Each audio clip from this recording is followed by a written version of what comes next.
Hola, ¿qué tal? ¿Cómo están? Muy buenas noches. Esto es Meridiano 64. En este bloque vamos a charlar con Óscar Agos Carreño. Él es diputado nacional de la provincia de Córdoba dentro de Juntos por el Cambio. Vamos a analizar las propuestas de Patricia Bullrich y lo que ha venido trabajando. Además, vamos a hablar sobre el panorama nacional de cara a las elecciones del próximo 22 de octubre. Óscar, ¿cómo estás? Muy buenas noches. Hola Gaby, un placer estar acá contigo. Igualmente, Óscar. Bueno, ¿cómo estás viendo, Óscar, la realidad política de Argentina, esta disputa entre Milei y Patricia, entre Massa y Bullrich?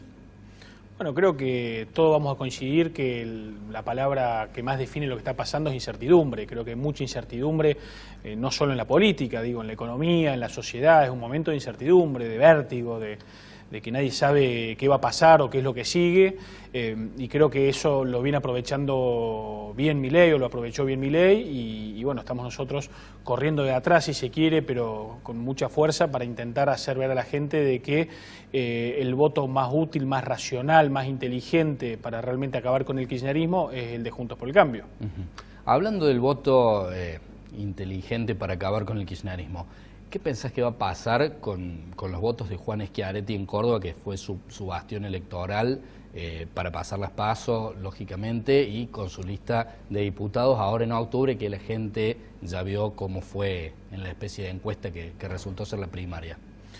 Bueno, yo creo que, primero, que se va a desinflar un poco Schiaretti. Creo que los cordobeses tienen una relación de mucha simbiosis con el gobernador, pero bueno, entienden de que el bronce ya se lo dieron en las elecciones pasadas, en las PASO, y hoy van a buscar un voto más estratégico, no tanto un voto útil, sino un voto estratégico, que es un voto estratégico el que les permite lograr lo que quieren lograr.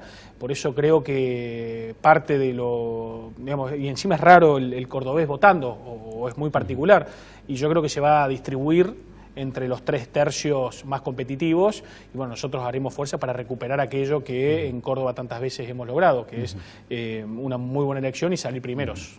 Contanos, Óscar, ¿qué has estado trabajando en este corto periodo que llevas como diputado nacional, que te hemos leído en varios medios nacionales? Bueno, particularmente en este momento lo que estamos siguiendo con más ahínco, después de varios proyectos que hemos trabajado, es hacer un fuerte planteo de remoción de los directores del Banco Central. Digamos, yo parto de que el Congreso de la Nación se mandó una macana, como lo hizo con la ley de alquileres, que eso todo el mundo lo entiende, esto es quizás más técnico, pero es hace bastante tiempo el Congreso Nacional le delegó al Poder Ejecutivo lo que es nombrar al directorio del Banco Central y removerlos. El problema de eso, más allá de que para el ingreso se necesita un acuerdo del Senado, lo cierto es que lo termina nombrando y removiendo el Ejecutivo. Yo entiendo que la Constitución no permitía eso, le daba al Congreso las potestades que tienen que ver sobre tener un banco federal, así lo llama la Constitución, y por otro lado la creación de una moneda y pelear porque el valor de la moneda sea lo mejor posible. Cosa que no se está cumpliendo. Cosa que no se está cumpliendo, por eso cuando yo quiero hacer un pedido de remoción o interpelarlo al presidente del Banco Central, no puedo hacerlo como diputado. ¿Por qué? Porque el Congreso le delegó la remoción y la interpelación al Ejecutivo. Entonces, antes de la interpelación que le quiero hacer para poderlo remover, lo que plantea es un proyecto de ley modificando esta situación y que vuelva a ser el Congreso aquel que no quede impávido cuando se destruye el valor de la moneda. Insisto, porque la Constitución quiere que sea el Congreso y es mucho mejor que el Congreso, con los pesos y contrapesos de los legisladores, de las distintas fuerzas, pueden hacer un verdadero control del valor de la moneda. ¿Alguien te acompaña en esto? Sí, me acompañó La Espina, que es una de las principales espadas de los temas económicos, y 6 diputados más han decidido acompañarme, y la verdad que está muy bueno, digamos, porque también nos permite retomar la iniciativa. Venimos discutiendo si dolarización sí o dolarización no, nadie se pone a ver cuántos dólares hay para dolarizar, hay mucha gente que cree que si viene ganando... Se hablan de 25.000 millones de dólares negativo, en rojo. Sí, esas son las estimaciones que hay, y encima estamos con un plan platita 2.0 de este gobierno kirchnerista que con tal de ganar las elecciones todos los días nos marean con nuevas medidas que todas generan más déficit fiscal, por lo tanto todas generan inflación y estamos al borde de una hiperinflación. Por eso es muy importante que seamos serios en este camino, que busquemos los políticos enamorar a la sociedad con propuestas o con discursos, pero siendo serios de que sean cosas que se puedan realizar y además que no nos lleven al precipicio. Óscar, hablando de hiperinflación, no sé si pudiste ver lo que pasó con Silvino Batakis. Así es, hemos presentado un pedido de informe con Graciela Ocaña sobre ese tema.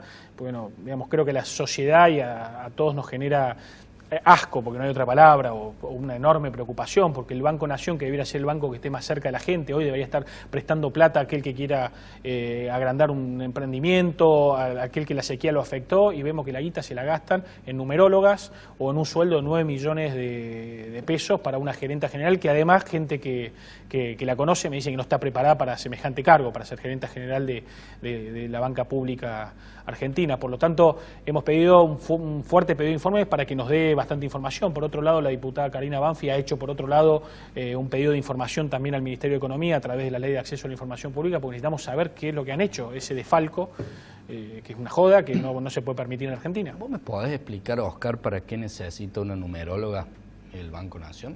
No creo que quien la contrató pueda explicarlo. No creo, digo, no la conozco, no entiendo bien qué hacen los numerólogos, la verdad, pero tengo claro que para ningún banco privado se le ocurriría gastar plata en un numerólogo. ¿Habrá sido para una publicidad? No, entiendo que no, porque por lo que pudimos averiguar... 1.800.000 costó, ¿eh?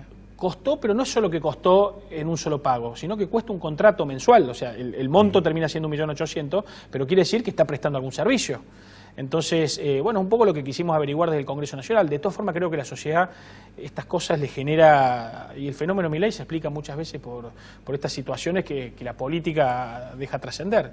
Pero bueno, en Juntos por el Cambio no solo no tenemos ese tipo de escándalos, sino que además somos los únicos realmente que tienen los equipos, el volumen y las propuestas para poder realmente eliminar al kirchnerismo de la política argentina.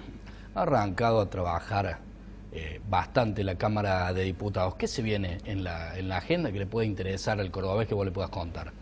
Bueno, a mí me tocó incorporarme en la Cámara en una ley que entendía todo el mundo, porque nadie sabe bien qué hace la Cámara de Diputados. Y la ley de alquileres era corregir algo que la gente estaba sufriendo, y creo que eso fue muy desafiante en mi ingreso. El problema es que el resto de las leyes ya no es una agenda que ponga la oposición como fue esa, sino ya es la agenda de Massa.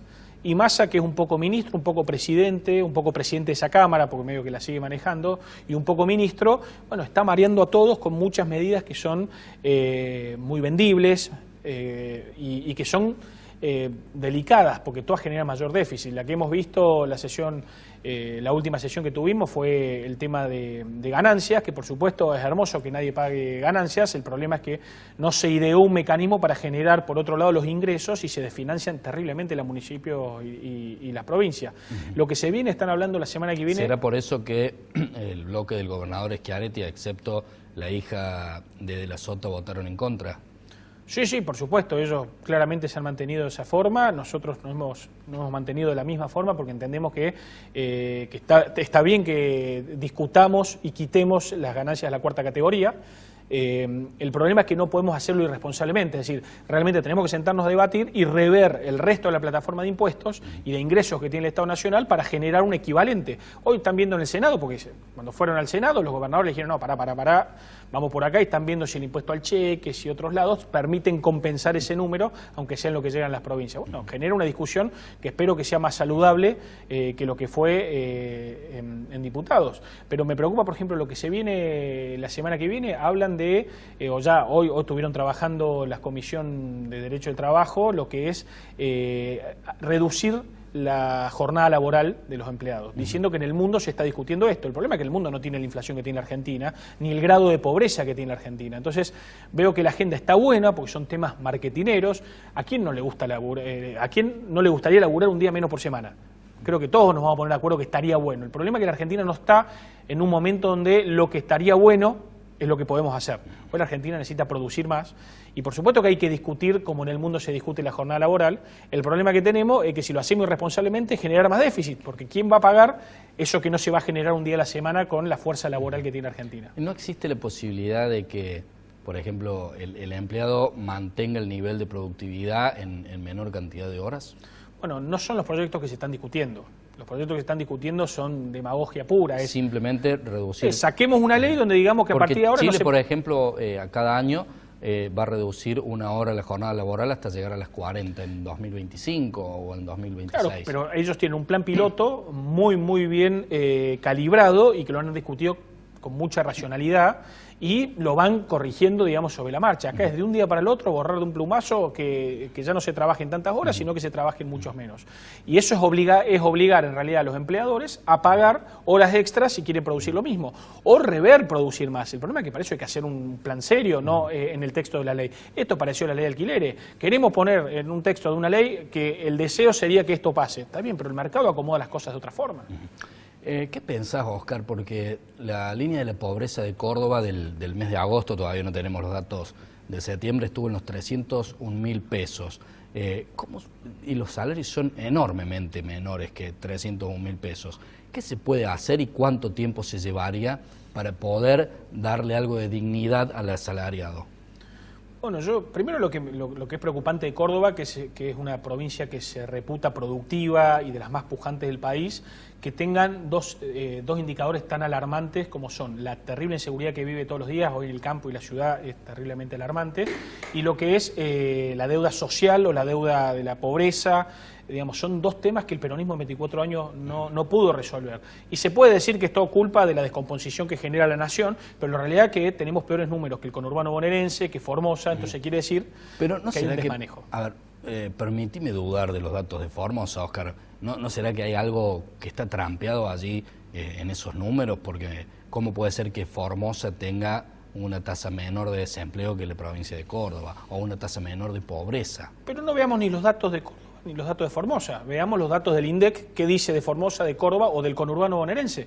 Vemos que los números son esos, pero creo que también la sensación que hay. El conurbano ya llegó a Córdoba. Hoy Córdoba está conurbanizada.